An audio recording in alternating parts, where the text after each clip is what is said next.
मैं screen share कर रहा हूँ।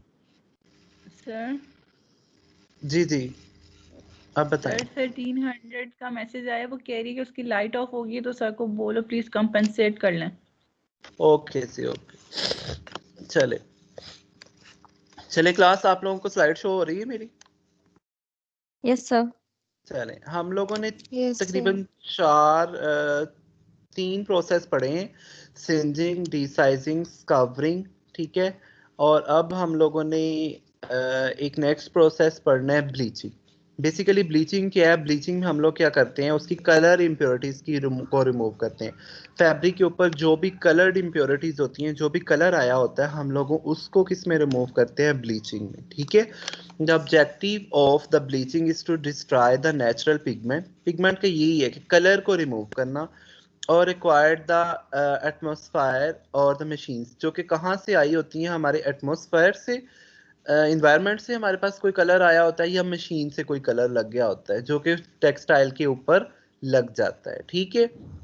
The fabric has to be supplied in white colour. क्यों करते हैं? ऑब्जेक्टिव क्या है? क्योंकि हमें जो फैब्रिक है वो वाइट कलर में आगे भेजना है, उसके लिए, डाइंग के लिए। और वाइट कलर में डाइंग के लिए क्यों भेजना है? क्योंकि जो वाइट कलर की डाइंग अफिनिटी है, जो कि डाइंग की अंदर पेनिट्रेशन की कैपेसिटी है, वो सबसे ज्यादा होती है दूसरे कलर्स की। वाइट कलर के ऊपर आप कोई भी कलर करेंगे तो वो ज्यादा विजिबल होता है, बजाय इसके कि कोई और कलर हो, ठीक है। It's needs to be dyed in the pastel shades. Pastel shades का मतलब होता है कि सॉफ्ट और डेलिकेट शेड। मतलब सम टाइम हमने फैब्रिक को ऐसा शेड देना होता है जो कि बहुत लाइट होता है। सो उसके लिए हमें चाहिए होता है कि फैब्रिक बिल्कुल वाइट हो। अगर फैब्रिक के ऊपर कोई भी हल्का सा भी कलर लगा हुआ है, तो हमें उसको सॉफ्ट शेड देने के लिए या पास्टल शेड देने के लिए फैब्रिक हमारे पास प्रॉपरली शेड नहीं होता। सो हम लोग उसकी क्या करते हैं? ब्लीचिंग। और it needs to be printing, या प्रिंटेड के लिए भी, प्रिंटिंग के लिए भी हम लोगों की उसके लिए ब्लीचिंग नेसेसरी होती है जी। सर डाइंग के बाद प्रिंटिंग हो सकती है? मतलब अगर हम चाहें कि हमारा फैब्रिक पहले डाई हो फिर उसके ऊपर थोड़ी हल्की फुल्की प्रिंटिंग हो। डाइंग के बाद प्रिंटिंग हो सकती है, लेकिन सम टाइम डाइंग का पैटर्न खराब हो सकता है। सो डाइंग प्रिंटिंग की एक टाइप होती है डिस्पर्स या स्टिकर प्रिंटिंग, वो हो सकती है डाइंग के बाद। Okay sir. चले, most common oxidative bleaching is perform. सबसे ज्यादा जो कॉमन है वो ऑक्सीडेटिव ब्लीचिंग होती है, जो कि ज्यादातर परफॉर्म होती है। सो इस स्लाइड के अंदर उसने क्या बताया कि बेसिकली ब्लीचिंग का क्या जो है वो पर्पज है, कि हम लोग उसमें कलर्ड इम्प्योरिटीज को रिमूव करते हैं। कलर्ड इम्प्योरिटीज को हम लोग पिगमेंट्स बोलते हैं, और पिगमेंट्स हमारे पास कहाँ से लगते हैं? एटमॉस्फेयर से लगते हैं या मशीन से लगते हैं। और हम लोग इसको क्यों करते हैं? इसके क्या ऑब्जेक्टिव है? क्योंकि एक तो हमने जो फैब्रिक जो है वो आगे वाइट कलर में देना होता है। दूसरी बात ये कि अगर हमने पास्टल शेड जो है वो बनाने हैं, तो उसके लिए हमें फैब्रिक वाइट कलर में चाहिए, ब्लीच चाहिए। और जो हमारी प्रिंटिंग है उसकी भी ये हमारे पास स्पेसिफिकेशन है कि हमारे पास जो फैब्रिक है वो बिल्कुल वाइट हो। सो ये जो करेक्टरिस्टिक्स हैं, इसको हम लोग किससे अचीव करते हैं? ब्लीचिंग से। और सबसे जो कॉमन टाइप है वो ऑक्सीडेटिव ब्लीचिंग है। इस स्लाइड में ये था। सर ये यस, जरूरी है कि हमें वाइट ही इसमें कलर चाहिए हो फैब्रिक में हमेशा? हमें वाइट कोई कलर डार्क की, कलर? डार्क कलर अगर आप ब्लैक देंगी तो ब्लैक? ब्लैक कलर की तो आगे अफिनिटी नहीं है, वो तो आगे उसको चूज ही नहीं कर सकेगा। मतलब ब्लैक कलर के ऊपर बाद में अगर आपने पर्पल वॉश करना है, पर्पल कलर करना है, सॉरी, तो ब्लैक के ऊपर पर्पल अच्छा लगेगा, या आप मुझे बताएं उसके ऊपर अच्छा लगेगा वाइट के ऊपर? तो वाइट के ऊपर पर्पल जो है वो प्रॉपरली कलर होगा ना। यस सर, जैसे कि अगर हम ब्लैक पे अगर प्रिंटिंग करें कोई किसी और कलर जी। की, हम्म। तो सर अगर तो वो चाहिए हो तो वो शेड वेरिएशन हो जाता है ना। वो एक मतलब स्पेसिफिक केस हो सकता है कि लेट्स सपोज हमें अगर कोई कलर ही ऐसा चाहिए जो कि ब्लैक के ऊपर करना है, तो फिर हम कर सकते हैं। लेकिन मोस्ट ऑफ द केसेस में हमारे पास वाइट फैब्रिक चाहिए होता है। Okay sir. चले, इधर देखें क्लास, ये हमारे पास ब्लीचिंग की मशीन है टेक्सटाइल प्रोसेसिंग में। यहाँ से फैब्रिक हमारे पास एंटर हो रहा है, और ये सारी की सारी ब्लीचिंग की मशीन है। ये देखिए, यहाँ से फैब्रिक रोलर से होता हुआ मशीन के अंदर जा रहा है। ये उसका पैनल है, जिसके अंदर वो पैनल में सेट करता है कि क्या मैंने स्पीड रखनी है, क्या पैरामीटर्स रखनी है। ये देखिए, उस पैनल को प्रॉपरली वो बता रहा है, ठीक है। और उसके सर बाद ये यहाँ पे मतलब स्पीड जो रखनी होती है ये फैब्रिक पे डिपेंड करता है कि फैब्रिक पे उसकी डिपेंड कितनी करती मतलब है, बिल्कुल ऐसे ही कि उसको कितना ब्लीच करना है। लाइक यहाँ पे अच्छी खासी अब स्पीड है और इसके अंदर ये बॉक्स के अंदर वो ब्लीच हो रहा है, जो भी केमिकल लगाना है वो बॉक्स के अंदर लगा रहे हैं। ये एक बॉक्स है, ये 2 बॉक्स है, ये 3 बॉक्स हैं, सभी बॉक्स के अंदर से होता हुआ फैब्रिक पास आउट हो रहा है। जी जी अगर सर जी जी जी बताएं।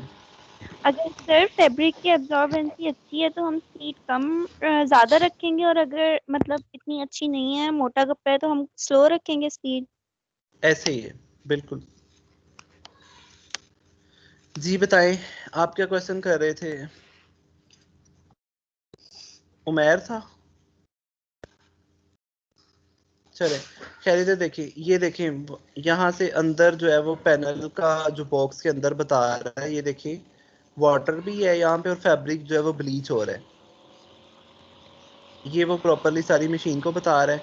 हीट प्रोड्यूस हो रही है, हीट भी दी हुई है, ये देखिए उसकी वजह से स्टीम निकल रही है। ये देखिए ये अगला बैच है, इसके अंदर भी फैब्रिक उसी तरह से ब्लीच हो रहा है। ये देखिए रोलर चल रहे हैं अंदर और फैब्रिक जो है वो कंटिन्यूसली ब्लीच हो रहा है। इसके अंदर भी रोलर चल रहा है।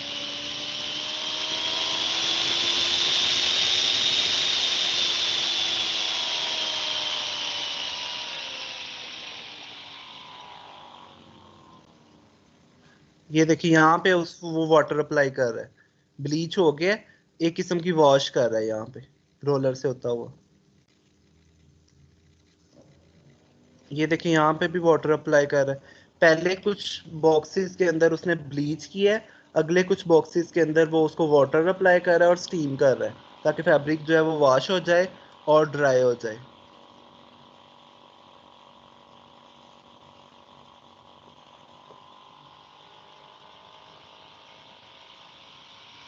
तो इस तरह की हमारे पास जो है वो मशीन होती है टेक्सटाइल प्रोसेसिंग में ब्लीचिंग की। ठीक है, हमारे पास 3 टाइप्स हैं क्लास। ऑक्सीडेटिव ब्लीचिंग है और उसके बाद जो मोस्ट कॉमनली यूज है हाइपो ब्लीचिंग है और हाइड्रोजन परऑक्साइड ब्लीचिंग है।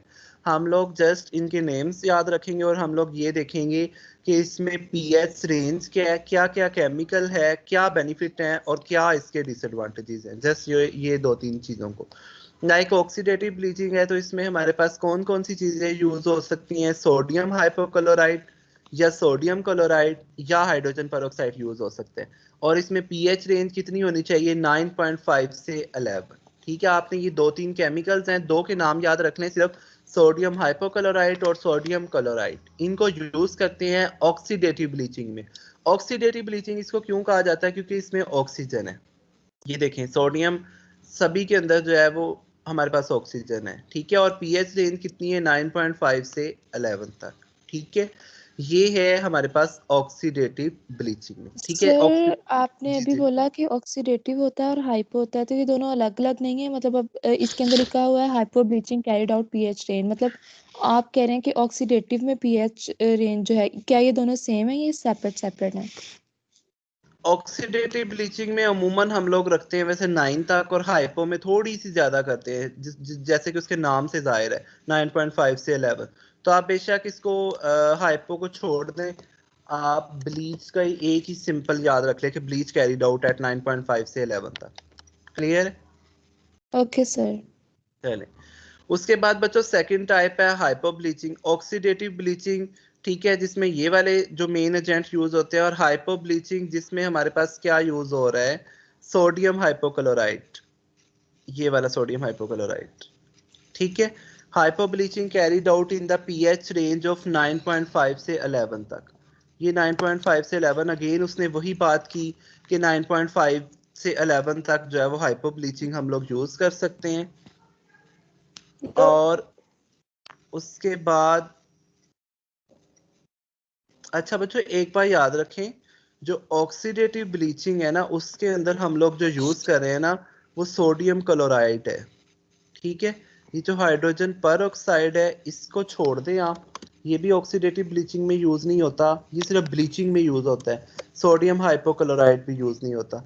तो आप लोग जस्ट ये बात याद रखें कि ऑक्सीडेटिव ब्लीचिंग में हमारे पास कौन सा केमिकल यूज होता है? Sodium chloride. और ब्लीचिंग की रेंज कितनी है 9, इसको छोड़ दें आप, सिर्फ 9 है। ठीक है, दो बातें आपने याद रखनी है। ऑक्सीडेटिव ब्लीचिंग में कौन सा केमिकल है, सोडियम क्लोराइड, और ब्लीचिंग की पीएच रेंज क्या है 9। ठीक है, नहीं। हाइपो के ओके अंदर सर। हाइपो के अंदर कौन सा केमिकल है, सोडियम हाइपोक्लोराइड NaOCl, और इसमें पीएच की रेंज कितनी है 9.5 से 11। ठीक है, और लेकिन उसके बाद हम लोग इसको क्या करते हैं, followed by anti chlor treatment. इसके बाद इसका एंटी क्लोर ट्रीटमेंट करते हैं। एंटी क्लोर ट्रीटमेंट क्लास क्या होता है, एंटी क्लोर ट्रीटमेंट में ये जो क्लोरीन बनी है ना हमारी, इसको रिमूव करते हैं। A substance used to remove the chlorine from the material. क्योंकि ऑक्सीडेटिव ब्लीचिंग के अंदर आप देखें वहां पे हमारे पास सोडियम क्लोराइड है यहाँ पे, लेकिन सोडियम हाइपोक्लोराइड में सोडियम भी है, ऑक्सीजन भी है और क्लोरीन भी है। इस प्रोसेस के अंदर जो है वो हम लोग एंटी क्लोर भी करते हैं। एंटी क्लोर का क्या मतलब है कि हम लोग बाद में ब्लीचिंग करने के बाद उससे क्लोरीन भी रिमूव करते हैं, जो कि हम लोग ऑक्सीडेटिव में रिमूव नहीं करते। जस्ट ये डिफरेंस है कि ऑक्सीडेटिव में हम लोग हाइपोक्लोर नहीं करते, जबकि इसमें हम लोग एंटी क्लोर जो ट्रीटमेंट है वो हम लोग उसको बाद में करते हैं। और क्यों करते हैं, ताकि क्लोरीन भी रिमूव हो जाए। और क्लोरीन को रिमूव करना क्यों ज़रूरी है, क्योंकि क्लोरीन हो सकता है कि क्लोरीन एक गैस है, क्लोरीन बाद में किसी के साथ रिएक्ट करे। लाइक अगर क्लोरीन हाइड्रोजन के साथ रिएक्ट करेगी तो हाइड्रोक्लोरिक एसिड बनाएगी, और एसिड बनेगा तो हमारे पास फैब्रिक क्या हो जाएगा, डैमेज। सो हमारे पास यहाँ पे एंटी क्लोर ट्रीटमेंट करना ज़रूरी है। उसके बाद वो बताता है कि हाइपो ब्लीचिंग इकोनॉमिकल है, मतलब इसका इतना ज़्यादा सर जी जी। सर अगर हम बाद में हाइपो में क्लोरीन रिमूव करते हैं तो हम ऑक्सीडेटिव में क्यों नहीं करते? क्या उसके बाद मतलब क्लोरीन उसके ऊपर नहीं होती, या फिर वो कम्प्लीटली रिमूव हो जाती है और हाइपो में मतलब रह जाती है, कुछ ऐसा सीन होता है? जी, इसलिए रह जाती है क्योंकि इसमें जो ब्लीचिंग की रेंज है, जो पीएच की रेंज है वो 9 है। ठीक है, इस पीएच रेंज में वो रिमूव हो जाती है, लेकिन यहाँ पे पीएच की रेंज है 9.5 से 11, हाई पीएच की रेंज है। सो इस हाई पीएच रेंज में वो उसको रिमूव करना ज़रूरी है, अदरवाइज वो रिएक्ट करेगी तो वो मैंने आपको बताया कि वो एसिड बनाएगी। और जब वो एसिड बनाएगी तो इसका मतलब है वो फैब्रिक को क्या करेगी, डैमेज करेगी। डैमेज क्लियर है? कर देंगे। Okay sir. Yes sir. ठीक है, तो ये क्या है, इकोनॉमिकल है क्लास। ठीक है, मतलब इसके कॉस्ट कम है। रिस्क डैमेज, रिस्क कैटालिटिकल डैमेज का कम है। क्यों कम है, क्योंकि हम लोग बाद में एंटी क्लोर ट्रीटमेंट कर देते हैं, इसलिए फैब्रिक हमारा डैमेज नहीं होता, हमारे पास जो क्लोरीन है वो भी रिमूव हो जाती है। Since it's the room temperature process, इसमें टेम्परेचर ज्यादा करने की भी जरूरत नहीं है, आप लोग इसको रूम टेम्परेचर के ऊपर भी कवर अप कर सकते हैं हाइपो ब्लीचिंग को। Use for denim bleaching, mostly denim के लिए, डेनम की अक्सर पेंट्स होती हैं, आजकल तो शर्ट्स भी आ रही हैं, तो मोस्टली जो है वो हम लोग इसको डेनम ब्लीचिंग के लिए यूज कर सकते हैं। ये इसके फायदे आ गए, बेनिफिट्स आ गए।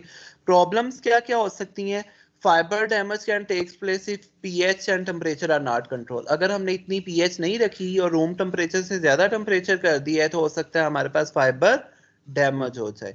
Bleach material can turn yellow on storage, अगर हम उस फैब्रिक को बहुत देर के लिए स्टोर करेंगे तो वो येलो होना शुरू हो जाता है। येलो इसलिए होना शुरू होता है क्योंकि वो रिएक्ट करना शुरू हो जाता है, उसके ऊपर सोडियम तो था ना, तो वो सोडियम जो है वो रिएक्ट करना शुरू हो जाता है, NaOCl होता है। चले, can degrade many dyes, dyes को डिग्रेड कर सकता है, मतलब कि उसके बाद अगर हम फैब्रिक को जो है वो डाई कर रहे हैं तो समटाइम जो है वो कुछ डाइज को ये डिग्रेड करता है hyper bleaching. It can not be use for bleaching of synthetic और प्रोटीन फाइबर्स, ये मोस्टली नेचुरल फाइबर्स के लिए होता है, सिंथेटिक के लिए ये होता ही नहीं है। क्यों नहीं होता, क्योंकि सर सिंथेटिक के अंदर क्योंकि ये एसिडिक फॉर्मेशन करता है, क्लोरीन सिंथेटिक फाइबर के साथ रिएक्ट करके एसिड बनाती है। It doesn't produce a very satisfactory white, ये इससे जो फैब्रिक वाइट वॉश होता है, जो फैब्रिक की कलर्ड इम्प्योरिटीज होती हैं वो इतनी ज्यादा सेटिस्फाइड नहीं होती हाइपो ब्लीचिंग में। क्लियर है class? Sir excuse me sir, जी जी ये ऑक्सीडेटिव ब्लीचिंग से डिफरेंट है ना? जी, ऑक्सीडेटिव ब्लीचिंग में सिर्फ सोडियम क्लोराइड यूज किया जा रहा है, पीएच रेंज ओनली 9 है, और जो कि वेरी मोस्टली यूज हो रही है।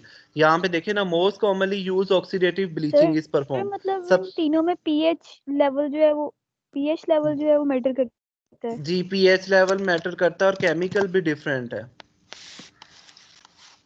क्लियर है? सर जी सर जी रूम जी टेम्परेचर वाला जरा दोबारा से बता दीजिएगा, रूम टेम्परेचर वाला प्रोसेस जो लिखा हुआ है जी जैसे रूम रूम। टेम्परेचर के ऊपर हम लोग अप्लाई करते हैं 25 से 30 डिग्री सेंटीग्रेड के ऊपर हाइपर ब्लीचिंग। अगर हम लोग इसमें ज़्यादा करेंगे, रूम टेम्परेचर से ज़्यादा टेम्परेचर करेंगे, तो हमारा फैब्रिक जो है वो फाइबर डैमेज होने की ज़रूरत होती है, डैमेज हो जाता है। क्यों हो जाता है डैमेज? क्योंकि रूम टेम्परेचर से ज़्यादा जब हम टेम्परेचर करेंगे तो हाई टेम्परेचर के ऊपर हमारे पास रिएक्शन होना शुरू हो जाते हैं। तो इसके ऊपर अभी क्लोरीन भी पड़ी हुई है, सोडियम भी पड़ी हुई है, तो वो रिएक्शन कर जाती है किसी केमिकल के साथ। Okay sir. चलें, उसके बाद देखें हाइड्रोजन परऑक्साइड ब्लीचिंग एक थर्ड टाइप है, जिसमें हम लोग H2O2 यूज करते हैं। हाइड्रोजन परऑक्साइड ये इस केमिकल का नेम है। विद एक्टिवेटर NaOH को हम लोग यूज करते हैं। आपने इसमें भी याद रखना है, एक H2O2 यूज करते हैं और एक NaOH यूज करते हैं एक्टिवेटर। इसके क्या एडवांटेजेस है? Since its by products are only water and oxygen. क्योंकि यहाँ पे देखिए सर हमारे पास मुझे क्लास, हाइपोब्लीचिंग की समझ नहीं आई। चले मैं दोबारा एक्सप्लेन करता हूँ। इधर देखिए पहले हाइड्रोजन परऑक्साइड। हाइड्रोजन परऑक्साइड में हमारे पास सिर्फ एक हाइड्रोजन है और ऑक्सीजन है। सो ये वेरी इको फ्रेंडली है, क्योंकि यहाँ पे सिर्फ दो चीजें हैं, एक हाइड्रोजन है और एक ऑक्सीजन है। इट मीन्स जब हम बाद में वाटर के साथ वॉश भी करेंगे तो वाटर में भी हाइड्रोजन और ऑक्सीजन होता है। सो ये इतना ज्यादा इन्वायरमेंट के लिए स्ट्रिक्ट नहीं है ये वाला जो केमिकल है। सो ये ज्यादा इको फ्रेंडली है। उसके बाद वर्ड्स क्या, यूनिवर्सल एजेंट, मतलब सबसे ज्यादा यूज होने वाला और यूनिवर्सल ब्लीचिंग एजेंट जो है वो कौन सा है? Hydrogen peroxide. घरों में भी अमूमन जो है वो औरतें जो है वो ब्लीचिंग एजेंट जो कि यूज करती हैं वो भी हाइड्रोजन परऑक्साइड होता है। It is possible to combine scouring and bleaching. Some time hydrogen peroxide ही यूज करें तो स्कवरिंग भी हो जाती है और ब्लीचिंग भी हो जाती है। ये भी इंपॉर्टेंट पॉइंट है। No anti chlor treatment is require, क्योंकि क्लोरीन ही नहीं बनी तो हमें एंटी क्लोर ट्रीटमेंट की भी जरूरत नहीं है। इट इज नॉन क्रॉसिव, कोई चीज डैमेज नहीं करती, कोई अनप्लेजेंट जो है वो ऑर्डर प्रोड्यूस नहीं करती, कोई स्मेल वगैरह प्रोड्यूस नहीं करता। लेकिन प्रॉब्लम्स क्या है? Catalytical damage to cotton can occur in the presence of transition metal cations which are dangerous. Some time ये कॉटन को जो है वो डैमेज करता है जब उसके ऊपर transition metal cation, transition metals एक मेटल्स की टाइप्स है, अगर कॉटन के ऊपर वो कहीं से लगे हुए हैं तो हाइड्रोजन परऑक्साइड फिर उसके लिए इफेक्टिव नहीं है। Not very effective for synthetic fibres, ये सिंथेटिक फाइबर्स के लिए इतना ज्यादा इफेक्टिव नहीं है। जी जी सलमान। सर ये तो हम लोगों ने स्काउटिंग में ऑलरेडी रिमूव नहीं कर चुके होंगे मेटल्स वगैरह। हाँ लेकिन अगर दोबारा से कहीं से आ गए, हो सकता है कहीं मशीन से आ गया हो। और सर ओके मेरा अच्छा भी एक सर, एक क्वेश्चन चीज है। और पूछनी थी। जी जी क्या कह रहे हैं? जी जी क्या क्वेश्चन है आपका? सर ये जो हमने ऑक्सीडेटिव ब्लीचिंग थी इसमें हमने इसलिए कहा कि ऑक्सीडेटिव है क्योंकि इसमें हमारे पास ऑक्सीजन का डाई मॉलिक्यूल था। जी तो लेकिन जो हमारे पास हाइपो ब्लीचिंग है ऑक्सीजन तो उसमें भी है, हाइड्रोजन परऑक्साइड ऑक्सीजन तो उसमें भी है, तो इसमें तो मेजर डिफरेंस क्या है एग्जैक्टली? हाँ, एक तो पीएच का मेजर डिफरेंस है और दूसरी बात देखिए ऑक्सीडेटिव ब्लीचिंग का फार्मूला है NaClO2 और यहाँ पे हाइपो ब्लीचिंग में है NaOCl। वहां पे क्लोरीन डाई में मौजूद है, ठीक है, यहाँ पे क्लोरीन का एक मॉलिक्यूल है। जब क्लोरीन के दो पर मॉलिक्यूल होंगे तो वो स्टेबल, सॉरी ऑक्सीजन के दो मॉलिक्यूल्स होंगे तो वो स्टेबल होगा, जबकि यहाँ और पे सर ऑक्सीजन का हाइड्रोजन मॉलिक्यूल स्टेबल परऑक्साइड में नहीं भी तो है। दो मॉलिक्यूल हैं। हाइड्रोजन परऑक्साइड में भी दो मॉलिक्यूल हैं। लेकिन हाइड्रोजन परऑक्साइड में ये डिफरेंस है कि उसमें क्लोरीन है ही नहीं। तो सर मतलब क्या फर्क पड़ता है एग्जैक्टली इससे? पहले वाले में क्लोरीन है दूसरे में नहीं है, तो इस मतलब क्यों हम क्लोरीन डिफरेंट उसको मॉलिक्यूल क्यों यूज करें कि एक ही ग्लोबली क्यों नहीं यूज हो रहा? कुछ सिंथेटिक के लिए है, कुछ नेचुरल्स के लिए। जो हाइड्रोजन परऑक्साइड है ये सिंथेटिक के लिए इतना इफेक्टिव नहीं है। जो जस्ट ऑक्सीडेटिव ब्लीचिंग है वो मोस्टली सिंथेटिक के लिए भी यूज होता है। ठीक है, मैं एक दफा दोबारा रिवाइज करवाता हूँ, उसके बाद जो भी आपके क्वेश्चंस होंगे वो आप पूछिएगा। ठीक है, चले इधर देखें ऑक्सीडेटिव ब्लीचिंग। जी जी सर ये हाइड्रोजन पेरोक्साइड की पीएच नहीं बताया आपने। इसकी भी ऑप्टिमल पीएच होती है ऑलमोस्ट 5 पीएच का सर नहीं। ठीक है। चलें एक बार फिर देखें, ऑक्सीडेटिव ब्लीचिंग में क्लास हमारे पास NaClO2 है जो कि ब्लीचिंग एजेंट है और ब्लीचिंग की पीएच कितनी है 9, ठीक है। और सबसे ज्यादा कॉमनली ये यूज होता है, ठीक है। इसमें NaClO2 है, ठीक है। ऑक्सीजन के 2 मॉलिक्यूल्स हैं, ठीक है। उसके बाद सर देखें जी, हाँ, सर ये भी क्लियर करते हैं कि मतलब पीएच किस तरह वेरी करनी चाहिए और ये इफेक्ट किस तरह करती है फैब्रिक पे, थोड़ा सा ये भी बता दो ताकि हमें पता हो कि पीएच की रेंज कि मतलब नॉर्मली कितनी यूज होती है मोस्टली। मोस्टली जो यूज होती है वो बच्चों होती है हमारे पास 7 से 9 जो कि ऑप्टिमल है, लेकिन कुछ केसेस में हम लोग ज्यादा कर देते हैं। ज्यादा क्या क्यों करते हैं? पीएच अपर बेसिस पे बेसिक होती है और नीचे वाली चीजों पे एसिडिक होती है। तो हमें अगर लगे कि ये वाली जो चीज है ये एसिडिक है तो हमें डर हो कि कहीं ये रिएक्ट ना कर जाए, तो हम उस चीज की पीएच जो है ना वो फिर बेसिक कर देते हैं, ठीक है। और अगर हमें लगे कि ये बेसिक है तो ये कहीं रिएक्ट ना कर जाए तो हम लोग उसकी जो जिस चीज से वो रिएक्ट कर रही होती है उसकी जो पीएच है वो एसिडिक कर देती है, उसकी पीएच को चेंज कर देते हैं ताकि वो रिएक्ट ना कर सके, वो डैमेज ना कर सके। तो सर फैब्रिक पे हमारे पास बेसिक कैसे रिएक्ट करेगी? एसिडिक कर सकती है रिएक्ट, बेसिक भी रिएक्ट कर सकती है? बेसिक भी कर सकती है। देखिए अगर हमारा फैब्रिक जो है वो वूल से बना होता है, वूल के अंदर एसिडिक कंटेंट्स होते हैं, तो अगर वहां पे एसिडिक कंटेंट है तो इसका मतलब अगर उसकी पीएच बेसिक है तो वो रिएक्ट करेगी, फैब्रिक डैमेज हो जाएगा फौरन। क्लियर है? Yes sir. चले इधर देखिए, ऑक्सीडेटिव ब्लीचिंग में हम लोगों ने 2 चीजें यूज की, सोडियम क्लोराइड यूज किया, पीएच रेंज 9 रखी, और सबसे ज्यादा ब्लीचिंग जो है वो होने वाला प्रोसेस है जो कि हम लोगों ने पढ़ा ऑक्सीडेटिव ब्लीचिंग। और ऑक्सीडेटिव ब्लीचिंग क्यों कहते हैं? कि 2 मॉलिक्यूल होते हैं इसके अंदर यूज होते हैं। हाइपो ब्लीचिंग में सिर्फ ये फर्क है कि उसमें वही फार्मूला NaOCl, लेकिन ऑक्सीजन का एक मॉलिक्यूल है। अब ऑक्सीजन का एक मॉलिक्यूल है तो इसकी ब्लीचिंग की जो हमारे पास पीएच है उसको भी हमने बढ़ाया है, वो भी 9.5 से 11 तक है। और चूंकि इसमें हमारे पास क्लोरीन का भी एक ही मॉलिक्यूल है, सो इसमें हम लोग एंटी क्लोर ट्रीटमेंट करते हैं। एंटी क्लोर ट्रीटमेंट का क्या मतलब है कि इसमें हम लोगों ने बाद में जो है वो क्लोरीन को भी रिमूव करना होता है ताकि वो न्यूट्रलाइज हो जाए। क्या क्या फायदे हैं? इकोनॉमिकल है, कैटालिटिकल डैमेज कम है, रूम टेम्परेचर पे हो जाता है, और ज्यादातर ये डेनिम के लिए यूज होता है। लेकिन प्रॉब्लम्स क्या क्या आ सकती हैं कि इसमें फाइबर डैमेज हो सकता है, इसमें येलोइश हो सकता है, ये बाद में डाइस को डिग्रेड कर सकता है, और ये सिंथेटिक और प्रोटीन फाइबर्स के लिए इतना यूज नहीं होता, और उसके बाद ये इतना ज्यादा वाइट भी नहीं करता। जो हमारे पास हाइड्रोजन पेरोक्साइड है इसमें क्लोरीन है ही नहीं, इसमें सिर्फ H2O2 है जो कि some time activator NaOH। Activator का मतलब है कि बिल्कुल थोड़ा सा डालना है ताकि रिएक्शन एक्टिवेट हो जाए, रिएक्शन होना स्टार्ट हो जाए। मेन केमिकल नहीं है, मेन केमिकल इसमें सिर्फ H2O2 है, ठीक है। एडवांटेजेस क्या है कि एक तो ये कि इसमें सिर्फ वाटर है, ऑक्सीजन है, सो ये इको फ्रेंडली है, ठीक। उसके बाद वर्सटाइल है और यूनिवर्सल ब्लीचिंग एजेंट है, सबसे ज्यादा यूज होने वाला है, ठीक है। कोई एंटी क्लोर ट्रीटमेंट नहीं है। हो सकता है कि स्क्रबिंग और ब्लीचिंग दोनों हो जाएं इस प्रोसेस के थ्रू।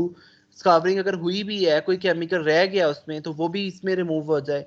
नॉन क्रोसिव है और कोई अनप्लेजेंट ऑर्डर प्रोड्यूस नहीं करता।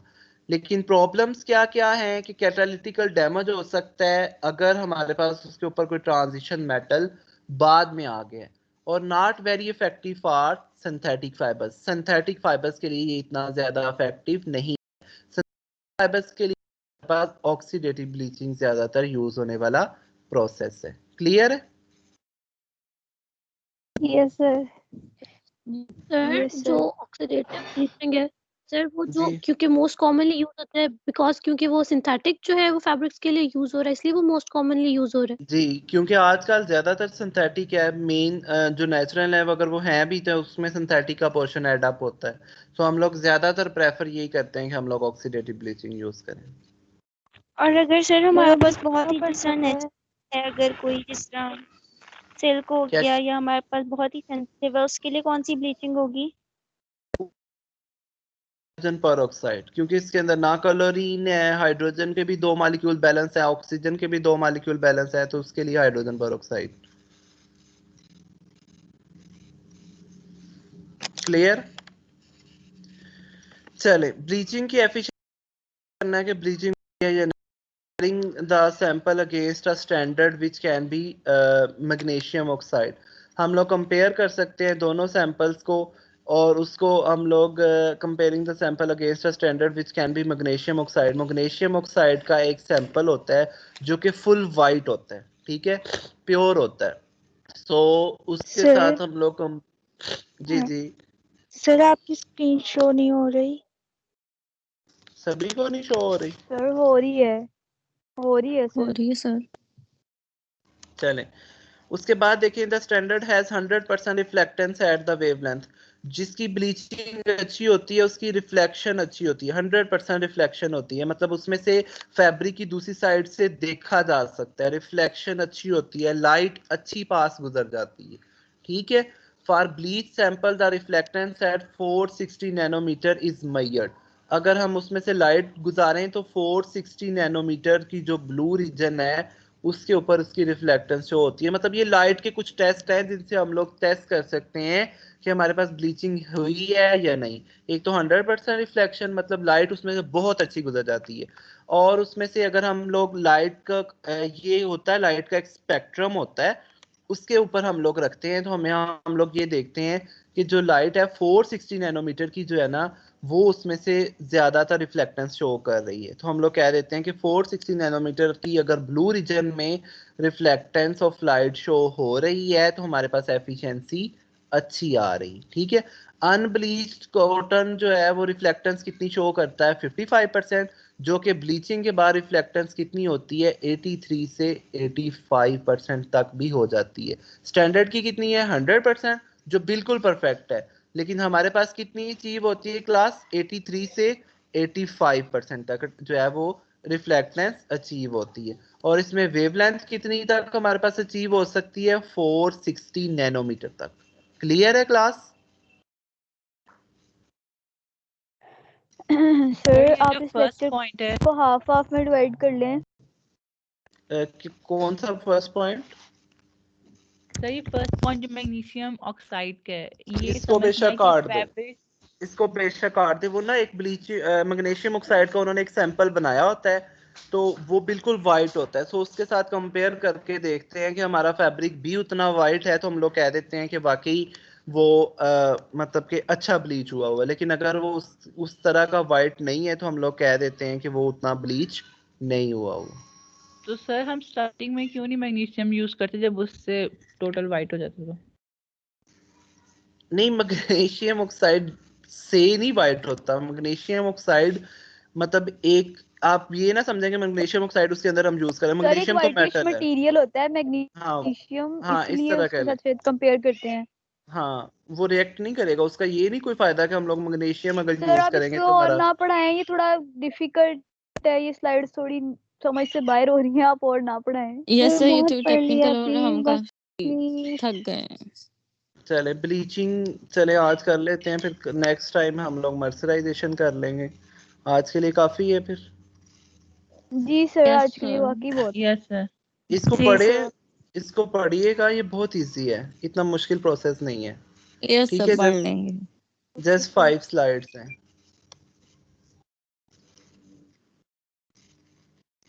ठीक है क्लास। और बताएं जी आप। सर, अच्छा, ओके सर, थैंक एक एक थैंक यू बाद में करना, थैंक यू पहले मुझे तो करने दो। यू। मुझे बताएं कि यहाँ पे एक स्टूडेंट का कोई क्वेश्चन था स्कावरिंग में से?